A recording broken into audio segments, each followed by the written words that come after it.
اگلی سورہ سورہ الاخلاص ہے، قل هو اللہ احد اللہ الصمد لم یلد ولم یولد ولم یکن لہ کفوا احد۔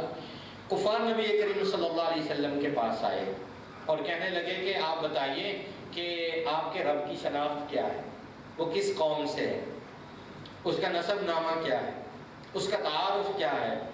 تو اللہ جل جلالہ نے یہ 4 آیتوں پر مشتمل ایک ایسی سورہ اتاری جس کے ایک ایک لفظ میں توحید ہے۔ قل هو اللہ احد، فرما دیجئے پیغمبر صلی اللہ علیہ وسلم، اللہ احد، اللہ ہر لحاظ سے ایک ہے۔ واحد وہ ہوتا ہے جو اکیلا ہو، اور احد وہ ہوتا ہے وہ تنہا، وہ یکتا جس کا دوسرا ممکن ہی نہ ہو۔ جو واحد ہوتا ہے اس کا ثانی ممکن ہوتا ہے، واحد کے بعد 2 بھی ہو سکتا ہے، لیکن جب احد کہا جاتا ہے تو احد اسے کہتے ہیں جس کا ثانی ممکن ہے۔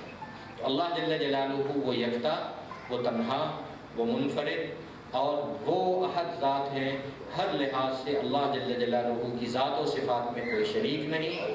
اللہ الصمد، اللہ جل جلالہ بے نیاز ذات ہے، اور صمد اس کو کہتے ہیں جس کے بغیر کسی کا کام نہ چلے، اور صمد اس کو کہتے ہیں کہ اس کا کام چلانے میں اس کو کسی کی احتیاج اور کسی کی مدد کی ضرورت نہ ہو۔ لم یلد، وہ نہ کسی کا باپ اور نہ کسی کا بیٹا ہے، ولم یکن لہ کفوا احد، اور دنیا میں کوئی ذات ایسی نہیں جو اس کی برابری اور ہمسری کا دعویٰ کرے۔ اللہ کی ذات و صفات میں کوئی بھی شریک نہیں۔